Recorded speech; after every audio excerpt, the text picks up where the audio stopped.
The phone call came on a Tuesday evening. My mother's voice was cold and businesslike when she said, "Harper isn't invited to Diane's wedding. She's too young for such a formal event." I knew immediately this had nothing to do with age, and everything to do with the fact that my daughter was adopted. My hand tightened around the phone. "Then we won't be attending," I said quietly. There was a shocked silence. "Sonia, you can't be serious," she stammered. I hung up, my hand shaking, knowing I'd just started a war with my entire family. I need to back up and explain how we got here. Harper came into my life 8 years ago, when she was 9 years old. I'd been working as a volunteer at a local community center when I met her. She was this tiny thing with huge brown eyes and a careful way of watching the world, like she was always expecting something bad to happen. She'd been in foster care since she was 5, bounced between 6 different homes.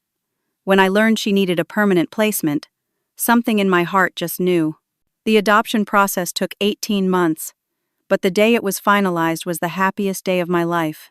Harper is 17 now, a junior at Madison High School. She's on the honor roll, sings in the school choir, and has this incredible kindness about her that just draws people in. But underneath that confidence, there's still a tender part of her that remembers what it felt like to be unwanted. I've always been fiercely protective of that vulnerable piece of my daughter's heart. My family knew all of this. I'd been open about Harper's adoption from the very beginning. My parents, Linda and George, had seemed accepting at first. My sister Diane had sent a gift when the adoption was finalized. My brother Tyler and his wife Amanda had come to Harper's first birthday party with us. But looking back now, I could see the small slights I'd ignored. The way my mother would introduce Harper as Sonia's girl instead of my granddaughter. The way holiday photos would somehow always get taken when Harper was in the bathroom. The way Diane would plan family events and forget to mention them to me until the last minute. The wedding invitation had arrived 6 weeks ago. It was beautiful, all ivory cardstock and gold lettering.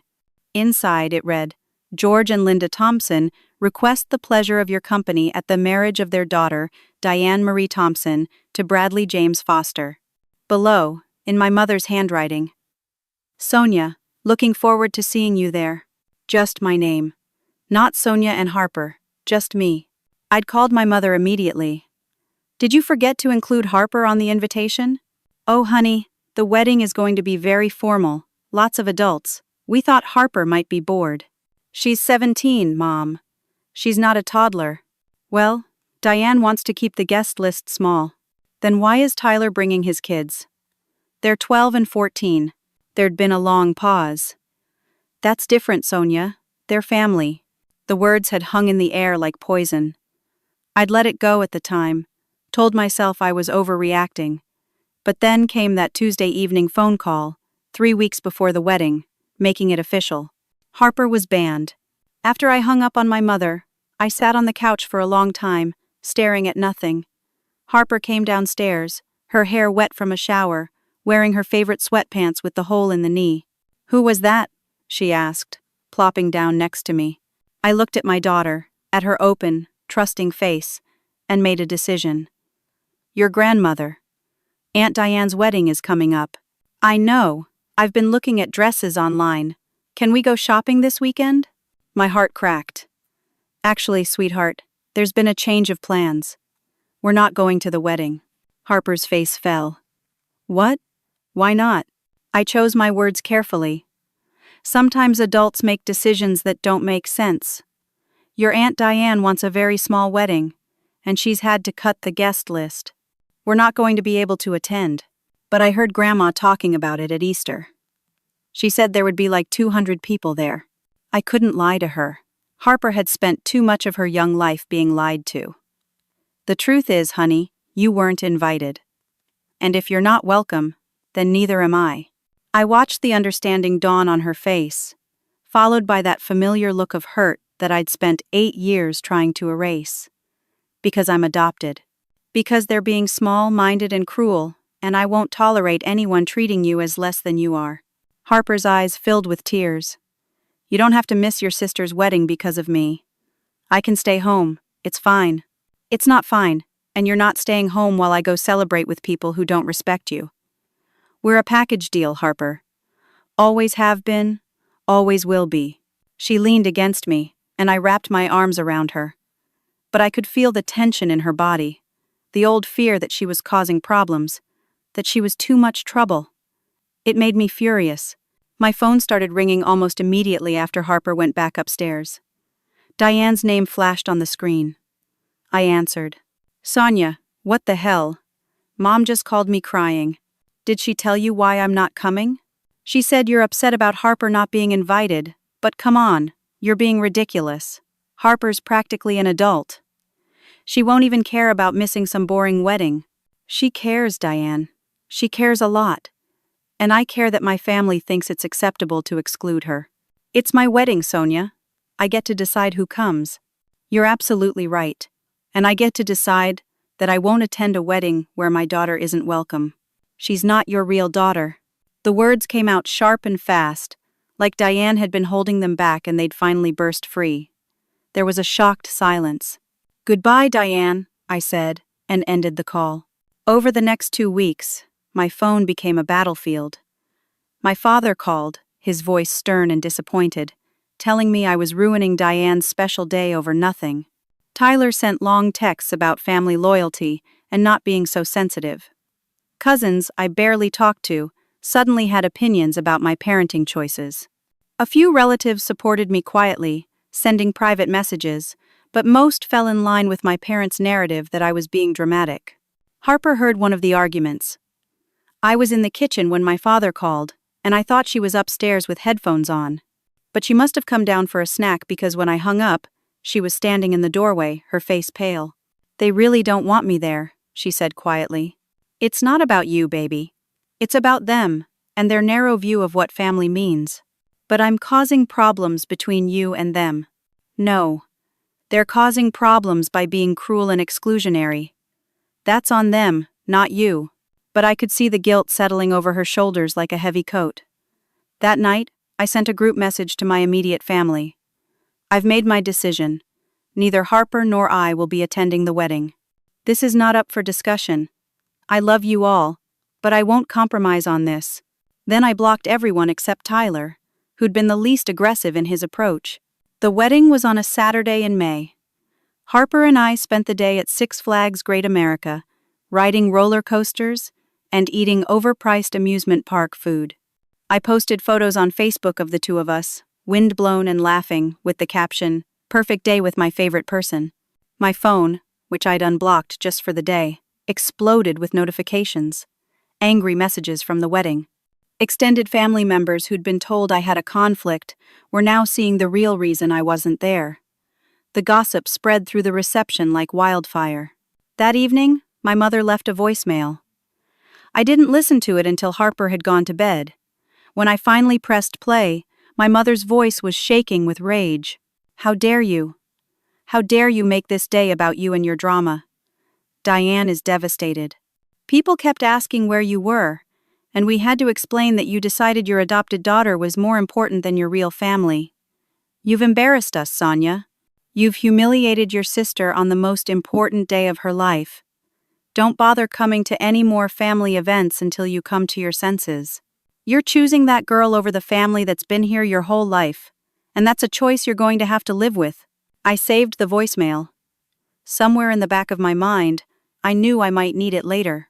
The message was clear. My family expected me to apologize, to see the error of my ways, to fall in line. They thought this was a phase, that I'd realize I was wrong and come crawling back. They had no idea how wrong they were.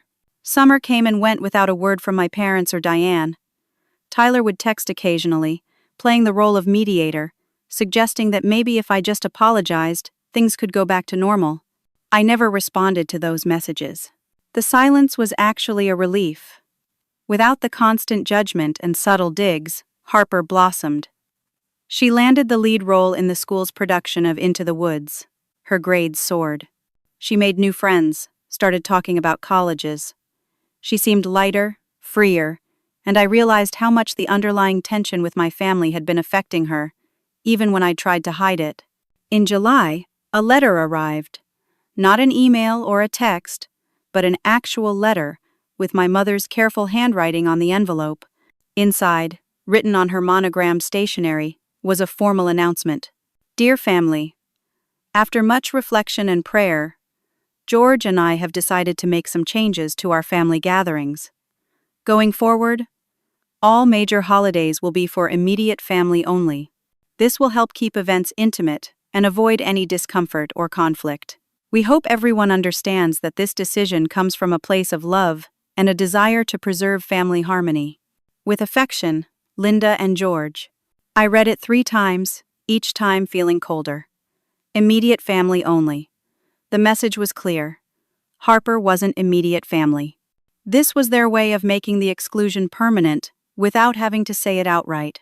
I showed the letter to Harper because I'd promised myself I would always be honest with her. So I'm not invited to Christmas either, she said flatly. No one's invited to their Christmas because we're not going. We're going to make our own traditions. You shouldn't have to give up your family because of me. I'm not giving up my family. I'm choosing my family. There's a difference, but I could see it weighing on her, the guilt and the grief mixed together. A week later, my Aunt Patricia called. Patricia was my mother's younger sister, and we'd always had a friendly relationship, though we weren't close. I got Linda's letter, she said. I wanted you to know that I think what they're doing is wrong. Thank you, Patricia. That means a lot. I'm not sure it means enough, though. I'm not brave enough to stand up to them. Your parents, they're very controlling, Sonia. They always have been. I've watched them cut people out over the years. Anyone who doesn't fall in line. My own daughter hasn't spoken to them in 5 years because Linda disapproved of her husband. I didn't know that. Most people don't. They're very good at rewriting history, making it seem like other people are the problem. I just wanted you to know that you're not crazy, and you're not alone, even if it feels that way. The call opened my eyes to patterns I'd been too close to see. My parents had always been the center of the family universe, and anyone who challenged their authority got pushed out. I'd just been so focused on keeping the peace that I'd never noticed how many people had quietly disappeared from family gatherings over the years. Thanksgiving came in November. Tyler called to ask if I was coming to dinner at our parents' house. Is Harper invited? I asked, though I already knew the answer. Well, you know, Mom and Dad said immediate family only now. Harper is my immediate family. You know what I mean, Sonia. Maybe Harper could go to a friend's house that day? Then you could come and we could all be together. No, Tyler. Harper and I will have our own Thanksgiving. You're burning bridges here. You're destroying this family. I'm not destroying anything. I'm just refusing to participate in Harper's exclusion. Mom and Dad aren't going to back down, you know. They're stubborn. So am I. Tyler sighed. This is all going to blow up, Sonia. Just warning you. Harper and I spent Thanksgiving with 2 of her friends whose parents were divorced and split the holidays. We made an elaborate meal together, played board games, and watched movies. It was one of the best Thanksgivings I'd ever had. But in the back of my mind, I was thinking about Christmas. For 15 years, I'd hosted Christmas Eve at my house. It was a tradition I'd started when I bought my first home, and it had grown into a major event. I'd spend days cooking, decorating, making everything perfect. The whole family would come, 20 to 30 people depending on the year. It was expected, assumed, that Sonia would host Christmas Eve. In early December, I made a decision. On the first Saturday of the month, I sent a group text to my family. I won't be hosting Christmas Eve this year. Harper and I will be spending the holiday privately. Wishing you all a peaceful season. Short, simple, no room for argument. My phone started ringing within minutes. I let it go to voicemail. Text messages poured in. I read them, but didn't respond. My mother. Who's going to host? This is ridiculous. Diane. You can't just cancel Christmas. This is so selfish. Tyler. Come on, Sonia. Don't be like this. Various cousins. But we always come to your house. What are we supposed to do now? This isn't fair to everyone else. I turned my phone to silent and went to make hot chocolate with Harper. At 7:30 that evening, there was a heavy knock on my front door. I looked through the peephole and saw my father standing on the porch, his face set in that expression I knew from childhood, the one that meant he expected immediate obedience. I opened the door but didn't invite him in. "Dad. Sonia, we need to talk." "There's nothing to talk about. I'm not hosting Christmas Eve this year. This is a family tradition. You can't just cancel it." "I can, actually. It's my house." "You're being childish. Your mother and I have tried to be patient with this phase you're going through, but you're taking it too far. Christmas Eve at your house is a family tradition. The family needs this." "Then the family should have thought about that before deciding Harper isn't family." His jaw tightened. "This isn't about Harper. This is about you being stubborn and difficult. You always have been, even as a child. Always have to make everything about you." "Dad, I think you should leave." "I'm not finished. You need to reconsider. You're going to regret this, Sonia. You're going to regret choosing that girl over your real family. We have ways of making you see reason." The threat was barely veiled. My father's eyes were cold, harder than I'd ever seen them. "Get off my porch, Dad. Don't come back unless you're invited." I closed the door and locked it, my hands shaking. Through the window, I watched him stand there for a long moment before walking to his car. Harper appeared at the top of the stairs. "Was that Grandpa?" "Yeah, sweetheart. Everything's fine." But everything wasn't fine. The look in my father's eyes had been chilling. This wasn't over. In fact, I had the terrible feeling it was just beginning. 3 days after my father's visit, I received an email from Diane. The tone was completely different from her previous messages, softer and more thoughtful. "Sonia, I've been doing a lot of thinking. I know things have been awful between us, and I'm starting to realize that maybe we've all been unfair to Harper. I've been under a lot of pressure from Mom and Dad, and I haven't been thinking for myself. I'd really like to sit down with you and Harper, have dinner, and try to work things out. Would you be willing to meet? I'm thinking that nice Italian place on Oak Street maybe next Saturday. Tyler and Amanda could come too, make it less awkward.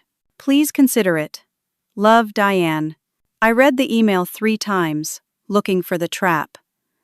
Everything in my gut told me this was a setup, but Harper saw me reading it and asked what it was about.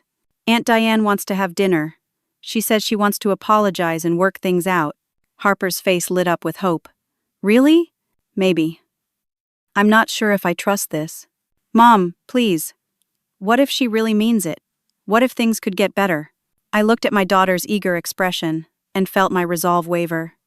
Maybe I was being too cynical. Maybe Diane really had reflected and changed her mind. And even if I didn't believe it, Harper needed to see me try. If this went badly, at least she'd know I'd given them a chance. "Okay," I said, "I'll set it up." The dinner was scheduled for the following Saturday at 7. Harper spent an hour getting ready, changing outfits 3 times, wanting to look nice. I put on a dress and heels, feeling like I was going into battle wearing armor. The restaurant was upscale, the kind of place with cloth napkins and a wine list. Diane was already there when we arrived, sitting in a large booth. Tyler and Amanda were with her. "Sonia, Harper." Diane stood and hugged us both. She seemed genuine, warm. "I'm so glad you came." We slid into the booth. Amanda immediately started talking to Harper about school, asking about her classes, her friends. Tyler was friendly but quieter. The waiter came and we ordered drinks and appetizers. "I owe you both an apology," Diane said once the waiter left. "I've been thinking about the wedding, and about how we've all been treating Harper. I was wrong. I let Mom and Dad influence me too much, and I didn't stand up for what was right." "Thank you," I said carefully. "That means a lot to hear. I've been talking to my therapist about family dynamics," she continued. "About how Mom and Dad control everything. I think I've been so focused on being the good daughter that I've lost sight of my own values." Harper was smiling now, relaxing into her seat. I wanted to believe this was real, but something felt off. Dinner arrived, and the conversation flowed more easily. We talked about Harper's school play, about Amanda's new job, about holiday plans. It felt almost normal. Then, as dessert was being cleared, Diane brought up Christmas. "So, I've been thinking about the holidays," she said. "I know you're not hosting Christmas Eve this year, and I totally understand why. But I was wondering if there might be a compromise." "What kind of compromise?" I asked, my guard going back up. Well, what if you did host, like you always do, but we made it a little different this year? We could have a family dinner with everyone, including Harper, from 5 to 8.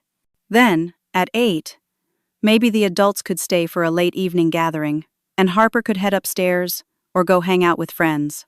That way, Mom and Dad get their adult time, Harper's included in the main celebration, and everyone's happy. I stared at her. You want Harper to be present for 3 hours and then be excluded from her own home? I'm just trying to find a middle ground here, Sonia. A way for everyone to feel comfortable. This isn't a compromise, Diane. This is still exclusion, just with better packaging. Tyler jumped in.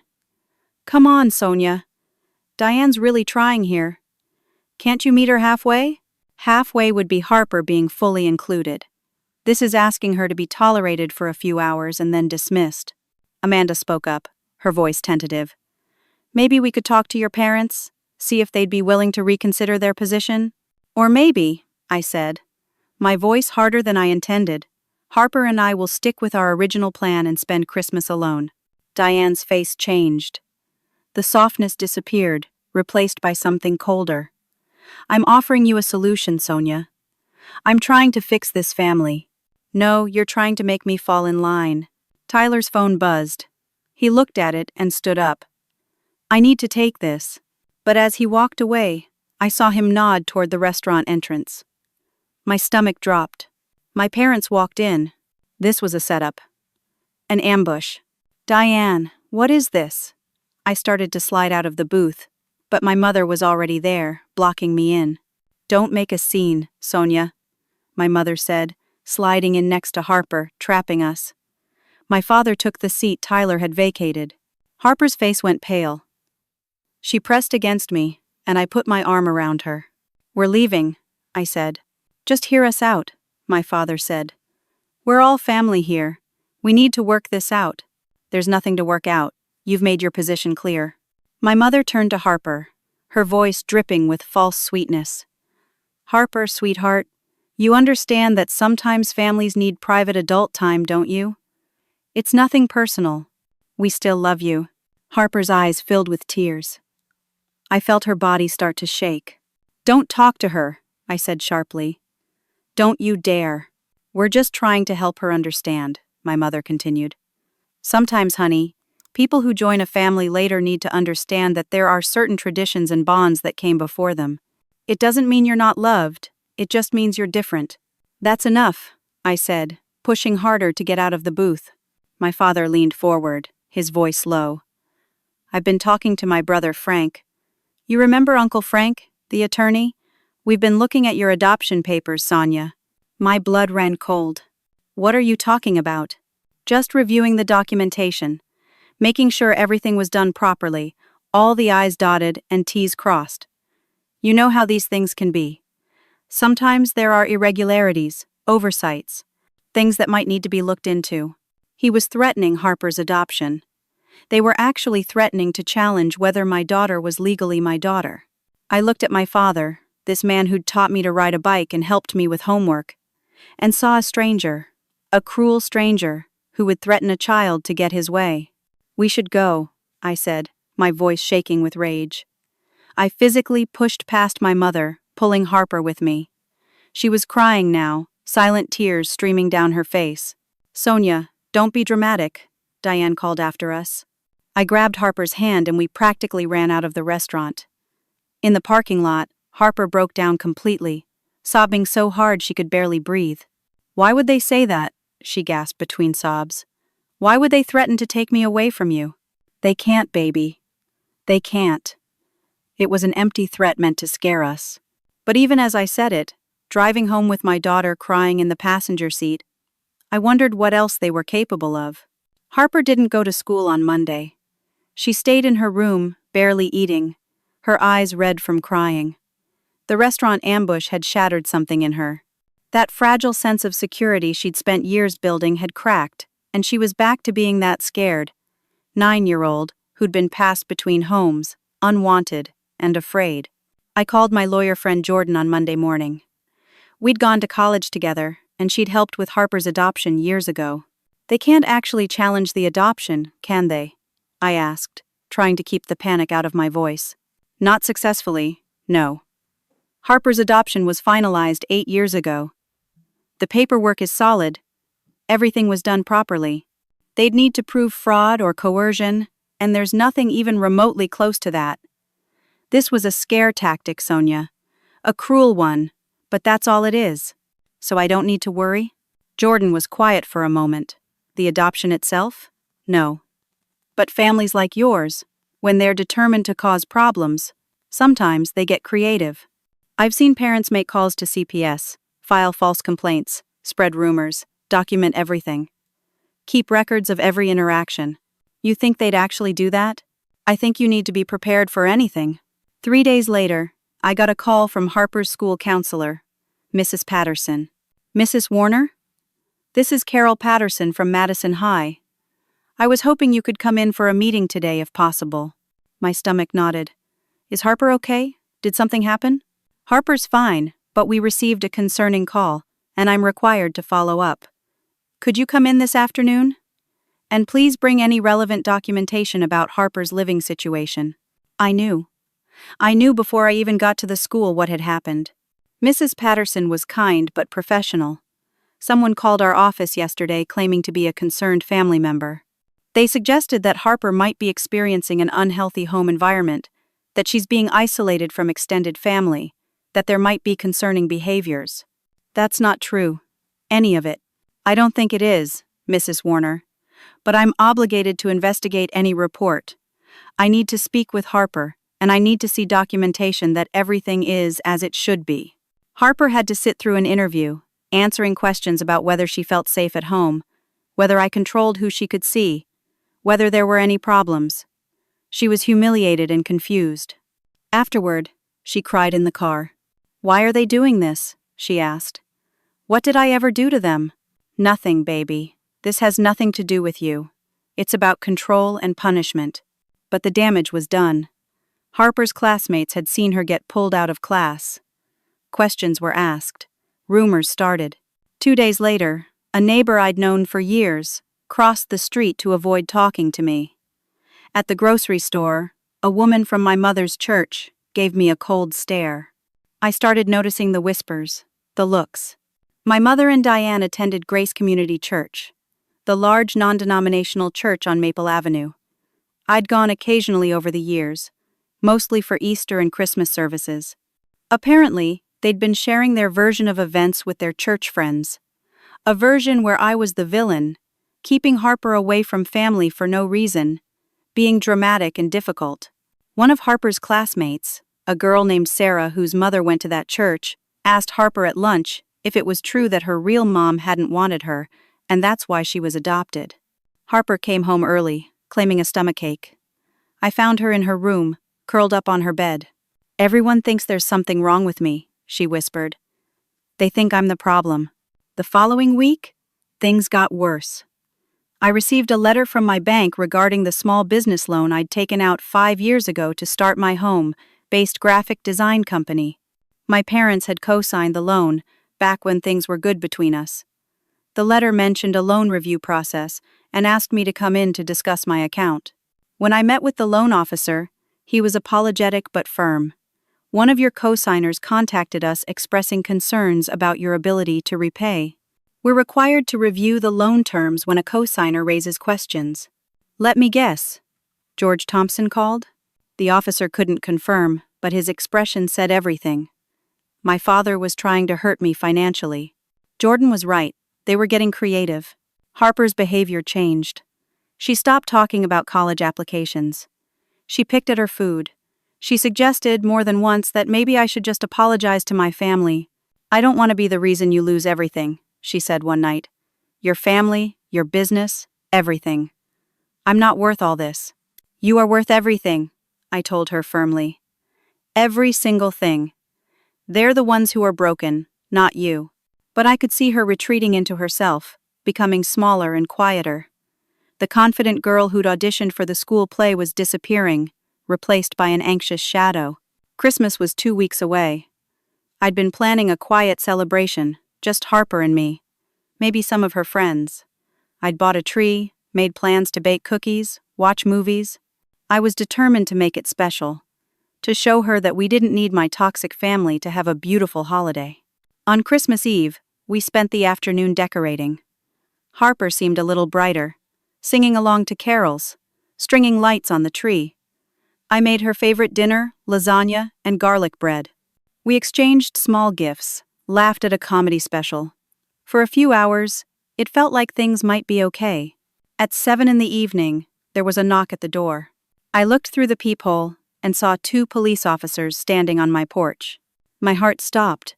I opened the door. "Can I help you?" "Ma'am, I'm Officer Rodriguez, and this is Officer Chen. We received a call about a wellness check at this address. There was a report of a potentially dangerous situation involving a minor." "I'm sorry, what?" "Someone called in expressing concern that a minor in this household might be at risk. We need to come in and verify that everything is okay." Harper appeared behind me. "Mom? What's happening?" The officers looked past me to Harper. "Are you the minor who lives here?" "Yes, I'm Harper. What's going on?" "We need to come in and ask you some questions, honey. Just to make sure you're safe." I stepped aside, my mind racing. This was my parents. This had to be my parents. They'd called the police on Christmas Eve to report that Harper was in danger. The officers were professional and kind, but it was still humiliating and terrifying. They walked through the house. They asked Harper to speak with them alone in the kitchen. I had to stand in the living room, listening to my daughter answer questions about whether she felt safe, whether anyone was hurting her, whether there were drugs or weapons in the house. After 20 minutes, Officer Rodriguez came out. "Everything seems fine here, ma'am." The call appeared to be unfounded. The caller claimed there was an unstable situation, possible neglect, and that the minor might be at risk. But clearly, that's not the case. "Do you know who called?" "It was anonymous, but the person claimed to be a concerned family member. Given the details they knew about your household, it was likely someone who knows you personally. I'm sorry you had to deal with this, especially tonight. For what it's worth, this looks like a malicious call. If you receive further harassment, you might want to consider filing a report." After they left, Harper stood in the middle of the living room, shaking. They called the police. "On Christmas. What's wrong with them?" Then she broke. Completely broke. She collapsed onto the couch, sobbing so hard her whole body convulsed. "What's wrong with me?" she kept saying between gasps. "Why do they hate me so much?" What did I do? I held her while she cried, and something inside me turned to steel. I'd been defensive this whole time, trying to protect Harper, while still hoping, somewhere deep down, that my family would come to their senses. But they'd crossed a line. They'd sent police to my home on Christmas Eve. They'd terrorized my daughter. They wanted a war. They were going to get one. I didn't sleep that night.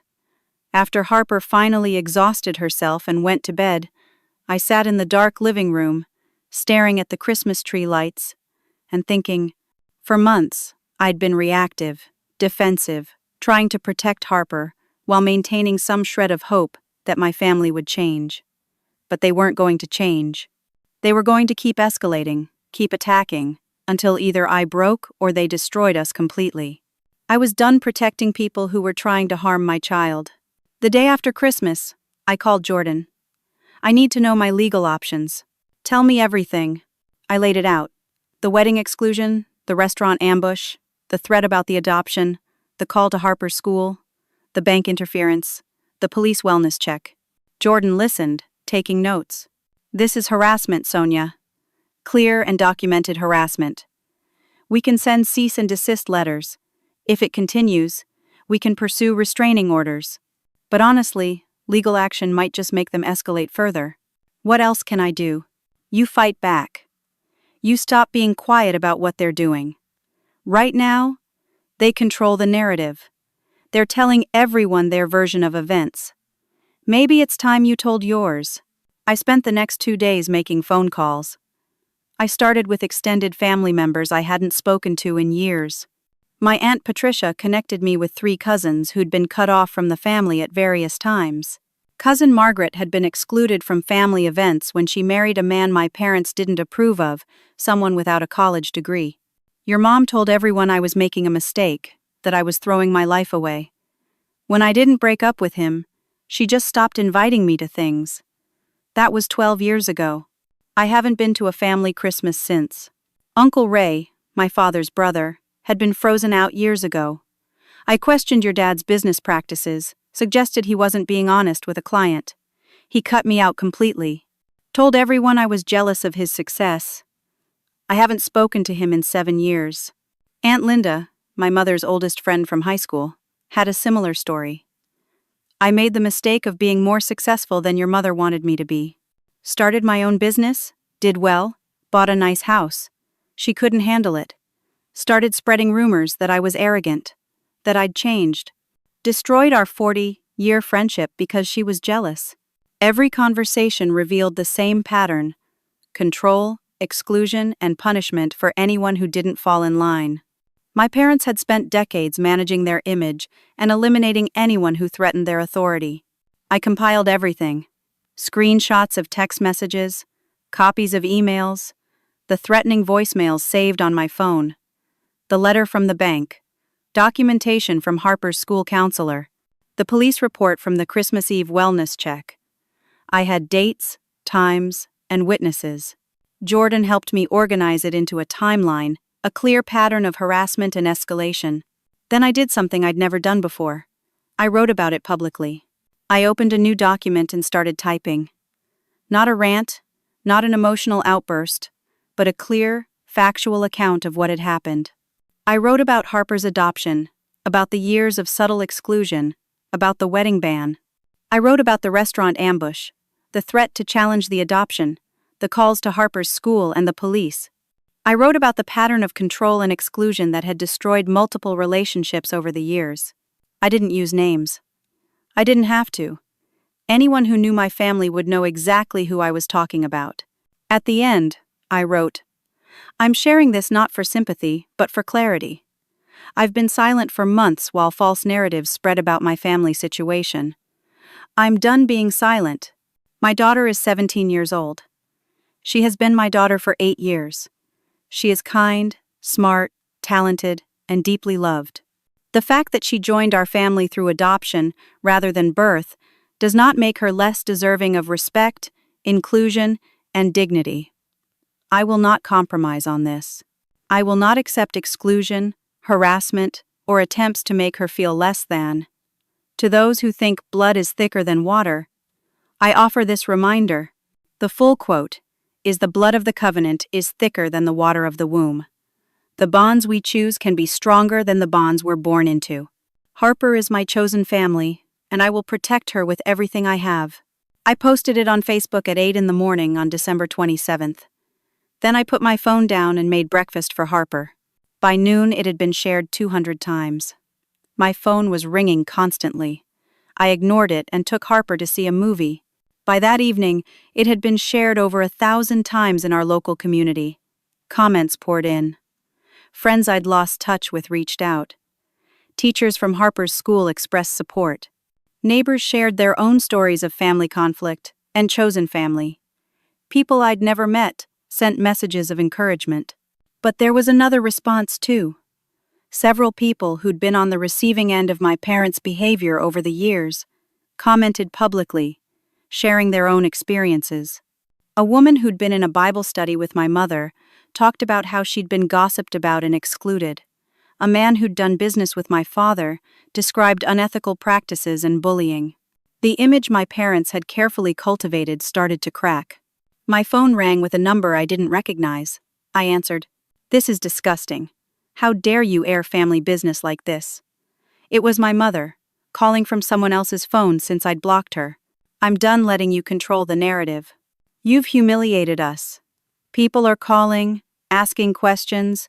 You've damaged our reputation in this community." I told the truth. If the truth damages your reputation, maybe you should have behaved better. "I swear to God, Sonia, you're going to regret this. We will make you regret this." She hung up.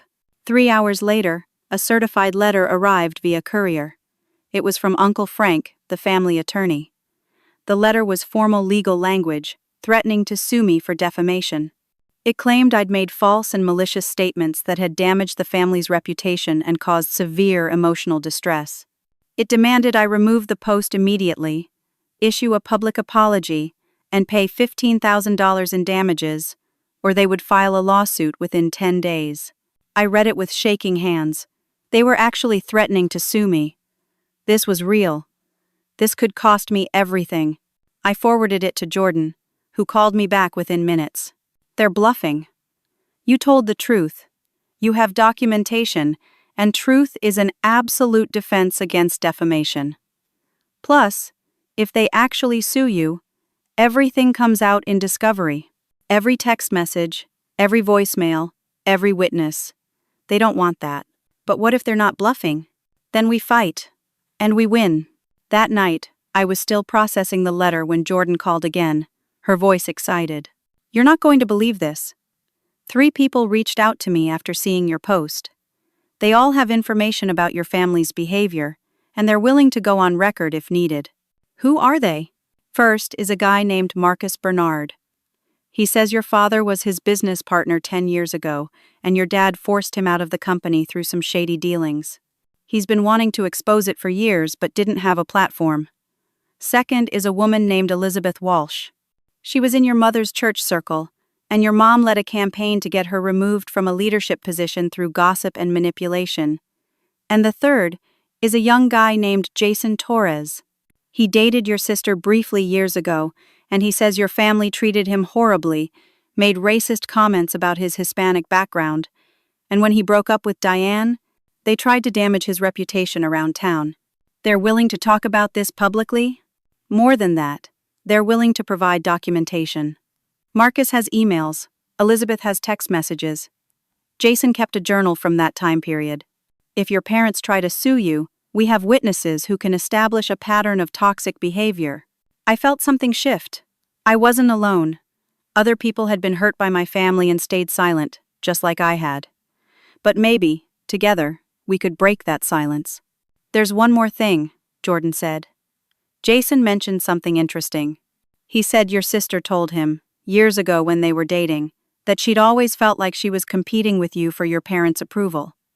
That your mom in particular set you two against each other. He thought you might want to know that. After I hung up, I thought about Diane. About how she'd been the golden child, the one who always fell in line. But maybe she'd been trapped too, just in a different way. The next morning, my parents' church announced on their Facebook page that George and Linda Thompson had stepped back from leadership positions to focus on family matters. The post was carefully neutral, but I knew what it meant. The church had heard the stories and was distancing itself. My father's business partners started pulling away. My mother's social circle got quieter. But my family wasn't done yet. On New Year's Eve, the certified letter I'd been dreading arrived. But this one wasn't from Uncle Frank. It was from my father directly, and the message was chilling. Since you've chosen to wage war against your family, we have no choice but to respond in kind. We've consulted with multiple attorneys and child welfare advocates. We believe Harper is being harmed by your obsessive behavior and your isolation of her from family. We are prepared to petition the court to investigate whether you are a fit parent. Several family members are willing to testify about your unstable behavior, your refusal to cooperate with reasonable family arrangements, and your alienation of Harper from her extended family. We're prepared to fight for what's right, even if it means seeking intervention from the courts. You have until January 5th to remove your defamatory post, issue a public apology, and agree to family mediation. Otherwise, we will proceed with legal action. This is your final warning. I read it 3 times, each time feeling sicker. They were threatening to try to take Harper away from me. Jordan called before I could even reach out to her. Did you get a letter? How did you know? Because I got one too. They're threatening legal action against me for advising you to defame them. It's ridiculous. It won't go anywhere. But it shows how desperate they are. They're talking about trying to challenge my custody of Harper. They can try. They'll lose. But Sonia, even a frivolous custody challenge is painful and expensive and stressful. Are you prepared for that fight? I thought about Harper, about the scared 9-year-old who'd finally learned to trust that she had a permanent home. About the 17-year-old who'd been thriving until my family decided she didn't belong. I'm prepared for whatever it takes. Good, because I have news. Remember those 3 people I told you about? Marcus, Elizabeth, and Jason? They've been talking to other people who've been hurt by your family. As of this morning, I have statements from 7 people willing to testify about your family's pattern of harassment, manipulation, and retaliation. If they try to challenge your custody, we're going to bury them in evidence of their own toxicity. 7 people? And counting. Your post resonated with a lot of people, Sonia. You're not fighting alone anymore. That night, Harper and I stayed up until midnight, watching the ball drop on TV. As the new year began, I made a resolution. No more defense. It was time to go on offense. The first week of January felt like preparing for battle. Jordan was compiling evidence, organizing witness statements, and preparing for potential legal action. Marcus Bernard had come forward publicly with his story about my father's business practices, posting a detailed account on LinkedIn that was getting significant attention in the local business community. Elizabeth Walsh had written a letter to the church leadership detailing my mother's bullying behavior, and several other women had added their own experiences. My parents' carefully maintained reputation was crumbling, and they knew it. On January 4th, the day before their supposed deadline, Tyler called me. Not texted, called. I almost didn't answer, but something made me pick up. Sonia, we need to talk. His voice was strained. I don't think there's anything to talk about. Please. Not about Mom and Dad's ultimatum. About me. I waited. Amanda's threatening to leave me. She said if I don't stand up to Mom and Dad and support you and Harper, she's taking the kids and leaving. She's serious, Sonia. She's already called a divorce attorney. I'm sorry you're dealing with that, Tyler. Are you? Because this is partly your fault. If you'd just gone along with things, none of this would have happened. If I'd gone along with the exclusion of my daughter, you mean? He was quiet for a long moment. I've been thinking about that. About Harper. About how we've all treated her. Amanda made me look at old photos from family gatherings. Harper's in the background of so many of them, always on the edge, never quite included. I didn't see it before. Or maybe I didn't want to see it. She noticed, Tyler. She always noticed. I know. And I'm ashamed. But I don't know how to fix this without losing Mom and Dad. They'll cut me off completely if I side with you. Then you have to decide what matters more. Your relationship with your parents, or doing what's right. It's not that simple. Actually, it is. It's exactly that simple. He hung up without saying goodbye. 2 days later, on January 6th, something unexpected happened. Diane showed up at my door, alone, at 9 in the morning. She looked terrible, her eyes red and swollen, her hair uncombed. "Can I come in?" she asked. I almost said no, but something about her expression, the defeat in her shoulders, made me step aside. We sat in the living room, an awkward silence stretching between us. "My marriage is falling apart," she finally said. "Bradley says he can't be part of this family." He didn't know, Sonia. He didn't know the full extent of what we did to you and Harper. He knew you weren't at the wedding, but Mom told him you'd had a scheduling conflict. When your post went viral, he read everything. He's horrified. "I'm sorry your marriage is struggling." "Are you? You should be happy. You've destroyed everything." "I didn't destroy anything, Diane. I just stopped pretending it wasn't already broken." She started crying then, harsh sobs that shook her whole body. "I don't know who I am without their approval. My whole life, everything I've done has been about making them proud. I became a lawyer because Dad wanted me to. I married Bradley because Mom approved of him. I had the wedding they wanted. I don't even know what I want." "That sounds exhausting. You don't understand. You always fought back. You always did your own thing. I was never brave enough." "I wasn't brave, Diane. I was just willing to lose them if it meant protecting Harper." She wiped her eyes. "Do you know why Mom really didn't want Harper at my wedding? Because she's adopted? That was part of it. But the real reason was because Harper's beautiful and charming, and Mom was afraid she'd get too much attention, that people would be drawn to her instead of focusing on me." Mom actually said, "That girl will overshadow Diane." It was jealousy, Sonia, pure jealousy. The words hit me like a physical blow. All of this, all the pain and exclusion, because my mother was jealous of a teenager. "There's something else," Diane continued. "Mom and Dad are planning something. They're going to family members, trying to get people to sign some kind of statement about your parenting. They're claiming you've become unstable, that you're using Harper as a weapon against the family, that you're damaging her by keeping her isolated. They want to present it to family court, try to get some kind of investigation started. How many people have signed it? I don't know. But Sonia, you need to know what you're up against. They're not backing down. They think if they can't control you, they'll destroy you." "Why are you telling me this?" "Because I'm done. I'm done watching them hurt people. I'm done being their perfect daughter. I don't know if you can forgive me, but I want you to know that I see it now. I see what they are. And I'm so sorry for everything I did to Harper, everything I did to you." Harper had been upstairs, but she must have heard voices because she appeared in the doorway, cautious. "Hey, Aunt Diane," she said quietly.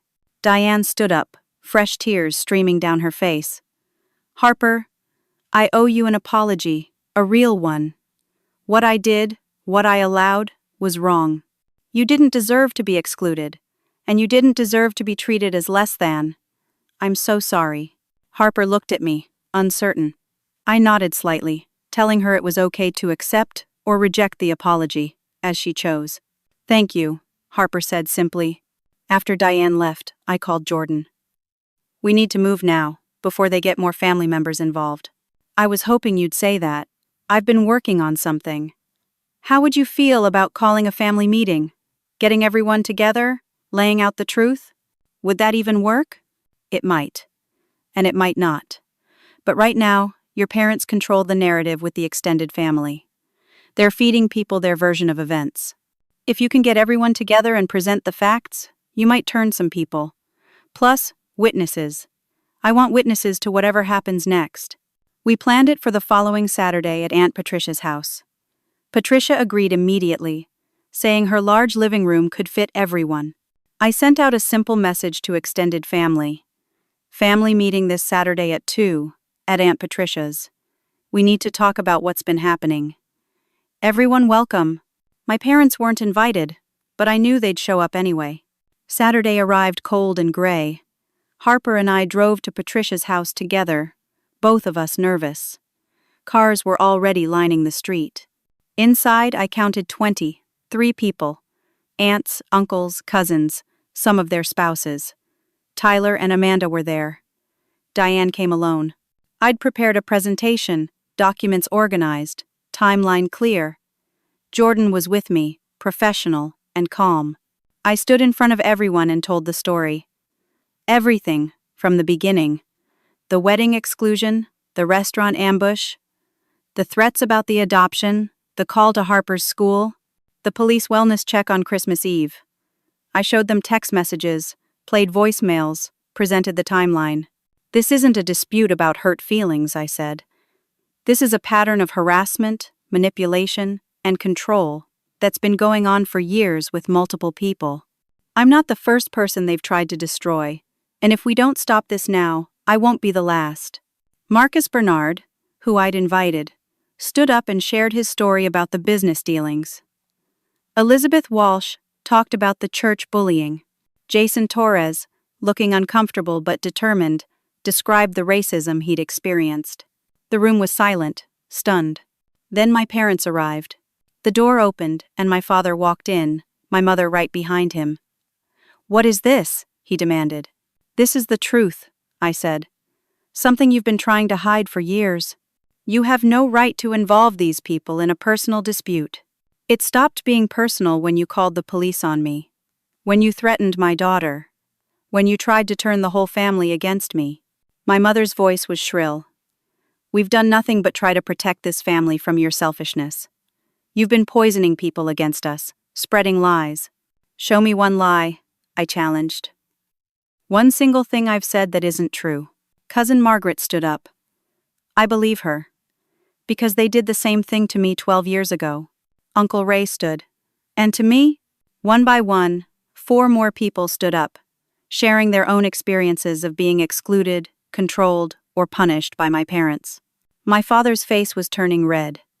"This is a conspiracy. You've all turned against us." "No," Aunt Patricia said firmly. "We've just stopped being afraid of you." My mother pointed at Harper, who was sitting quietly in a corner. "This is all because of that girl. She's destroyed this family. She came in and ruined everything." Harper flinched, and I saw her start to shrink into herself. But then something remarkable happened. Tyler stood up. "That's enough, Mom. Harper didn't destroy anything. You did. You and Dad. I've watched you control and manipulate people my whole life, and I was too scared to say anything. But Amanda's right. This has to stop.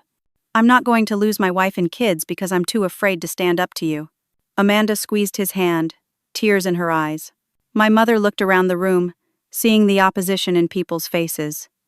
"You'll all regret this. Every one of you. We won't forget who stood against us today. And that," Jordan said quietly, "is exactly the problem." My father grabbed my mother's arm. "We're leaving. Anyone who wants to remain part of this family will leave with us now."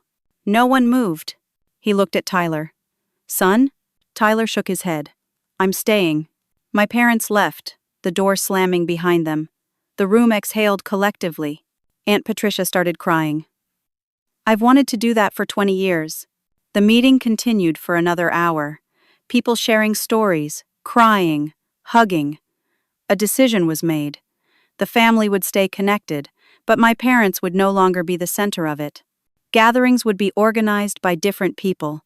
No one would be excluded for not falling in line. Harper, who'd been quiet through most of it, finally spoke up. "Thank you, all of you, for seeing me." There wasn't a dry eye in the room. As we drove home that evening, Harper asked, "Is it really over?" "I don't know, honey. They might still try something, but they don't have power over me anymore. Over us. I'm proud of you, Mom. I'm proud of you too, sweetheart. You could have hidden today, but you showed up. That took courage." She smiled, and for the first time in months, it reached her eyes. The weeks following the family meeting brought an unexpected peace. My parents sent a few more threatening messages through Uncle Frank, but they were hollow threats, legal language with no real power behind them. Jordan sent back formal responses that essentially said, "Bring it on." They never did. The attempted petition to family court never materialized. Jordan suspected that once Uncle Frank looked at the actual evidence and realized how badly it would go for them in court, he advised against it. Tyler reached out a week after the meeting. He and Amanda wanted to bring their kids over to see Harper. We had dinner together, awkward at first, but gradually warming.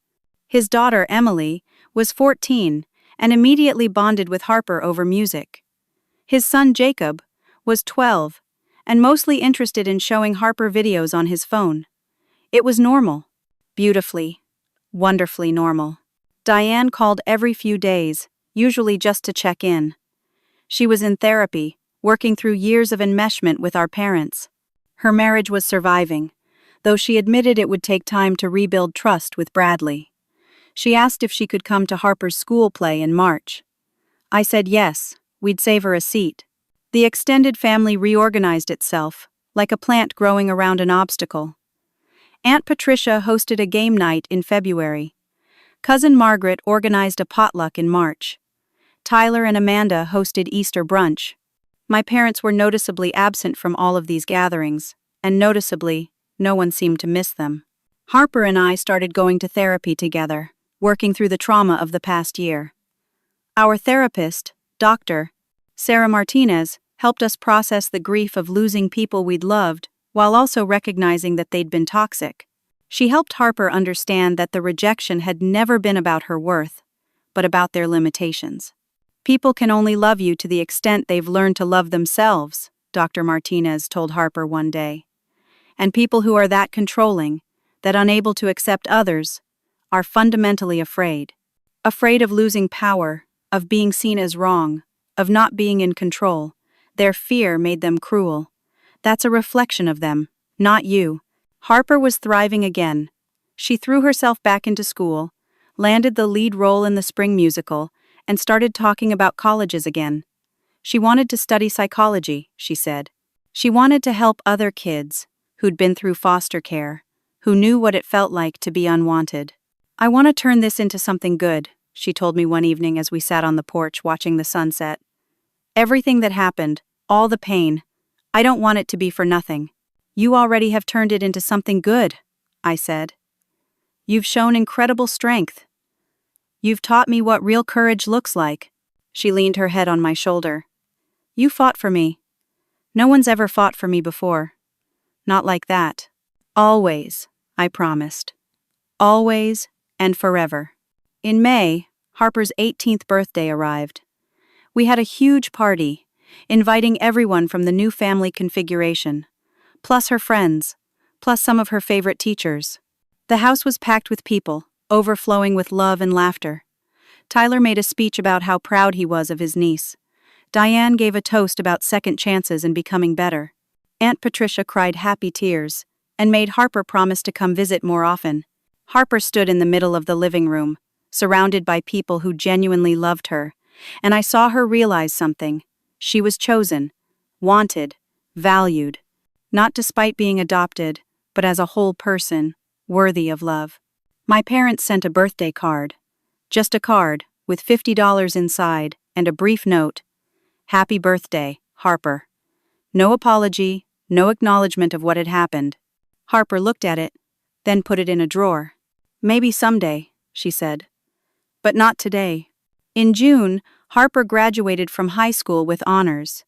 She'd been accepted to 3 universities and chose one 4 hours away, far enough for independence, but close enough to visit. At graduation, our whole patchwork family showed up, cheering loudly when Harper's name was called. That evening, at the graduation party we hosted, Harper gave a speech thanking everyone. "A year ago, I thought I understood what family meant. I thought it was about blood and biology and traditions you couldn't change. Then everything fell apart, and I learned something better. Family is about who shows up, who protects you, who chooses you every single day. I'm so grateful to have been chosen by all of you." There wasn't a dry eye in the backyard. The following Christmas Eve arrived, 12 months after the police had shown up at our door. This time, our house was full again, but with people we'd chosen to invite. The people who'd stood by us. The people who'd shown up. Harper and I spent the afternoon cooking together, making enough food for 20 people. Tyler and his family came early to help decorate. Diane brought her husband, and they actually seemed happy, relaxed in a way I'd never seen Diane before. Aunt Patricia brought her famous pumpkin pie. Cousin Margaret brought her husband, the man my parents had disapproved of, who turned out to be kind and funny and perfect for her. As the evening wound down and people started leaving, hugging and promising to see each other soon, Harper and I stood by the Christmas tree, looking at the mess of wrapping paper and empty dessert plates and general chaos of a good celebration. "You know what's weird?" Harper said. "I'm happier now than I was before. Even with everything that happened, even with losing Grandma and Grandpa, I'm happier. Why do you think that is? Because now I know who really loves me. Before, I was always wondering, always trying to earn it. Now I know that the people in my life choose to be here. That's better than obligation." She was right, and she was wise beyond her years. I thought about what I'd learned over this past year. That protecting your child sometimes means losing people you thought you'd never lose. That standing up to bullies, even when they're your own parents, is necessary and right. That chosen family can be stronger than biological family. That the old saying about blood being thicker than water gets it backwards. The bonds we choose, the family we build, can be deeper and more meaningful than the family we're born into. I'd lost my parents, but I'd gained peace. I'd lost a version of my family, but I'd found a better one. Most importantly, Harper had learned that she was worth fighting for, worth protecting, worth everything. My phone buzzed with a message from Tyler. "Thank you for showing me what courage looks like. You saved more than just Harper when you stood up to them. You saved me too." I smiled and put the phone away. Harper was hanging a new photo on the wall, adding it to the collection of memories. It was from tonight. A candid shot Diane had taken of Harper and me laughing about something, surrounded by the glow of Christmas lights. "Remember last Christmas?" Harper asked. "When the police came?" "I remember. That was the night everything changed, wasn't it? That was the night you decided to really fight back. That was the night I stopped apologizing for protecting you. That was the night I realized that some battles are worth fighting, even if you lose everything." "But you didn't lose everything." "No," I agreed, looking around the room at the evidence of love and connection, at the family we'd rebuilt. "I didn't. I lost the wrong things and kept the right ones." Harper hugged me tight. "I love you, Mom." "I love you too, sweetheart, always and forever." As we cleaned up the last of the party mess, I thought about the lesson in all of this. The thing I wished I could tell every parent, every person in a toxic family situation. You teach people how to treat you. When you set boundaries, when you say this is not acceptable, you're not being difficult or dramatic. You're being strong. And sometimes, love means saying no to the people who harm you, even when they're family. Especially when they're family. Real family doesn't demand you tear down your boundaries. Real family doesn't ask you to choose between them and the people you love. Real family shows up, respects your choices, and loves the people you love. I'd spent so many years trying to keep the peace, trying to make everyone happy, trying to be the good daughter and the good sister, but being good doesn't mean being compliant. Being good means protecting the people who need protecting, standing up to injustice, and refusing to participate in cruelty, even when it costs you. Harper was heading to college in 8 months. She'd be gone, starting her own life, building her own story. And when she looked back at this year, I wanted her to remember that she was worth fighting for, that she was never the problem, that her adoption didn't make her less loved or less valued. That family is something you build, day by day, with the people who choose to show up and stay. That's the legacy I wanted to leave her. Not wealth or status or a big extended family, just the knowledge that she was loved, chosen, and worth everything. The house was quiet now, just the two of us and the gentle glow of the Christmas tree. We sat on the couch together, tired and happy, watching a Christmas movie we'd seen a dozen times before. "Mom?" Harper said during a commercial break. "Yeah? Thank you for not giving up on me, even when it got really hard. Thank you for choosing me. Every single time, honey. I'll choose you every single time."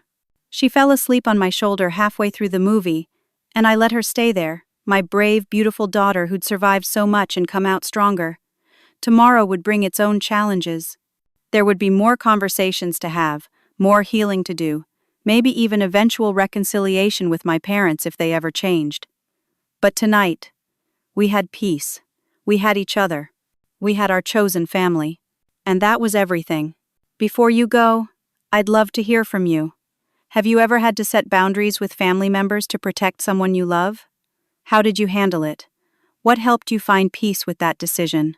Share your story in the comments below. If this story resonated with you, please consider giving it a like and subscribing for more stories about family, boundaries, and finding strength in difficult situations. And if you know someone who might need to hear this message about choosing the right kind of family, please share it with them. You never know who might need the reminder that they're not alone. Thank you for listening to this story. I hope it brings you comfort if you're going through something similar, or strength if you're facing your own family challenges. Remember, you're allowed to protect the people you love, even when others don't understand. Your chosen family matters just as much as your biological one, and sometimes even more. Take care of yourselves, and take care of the people who love you well.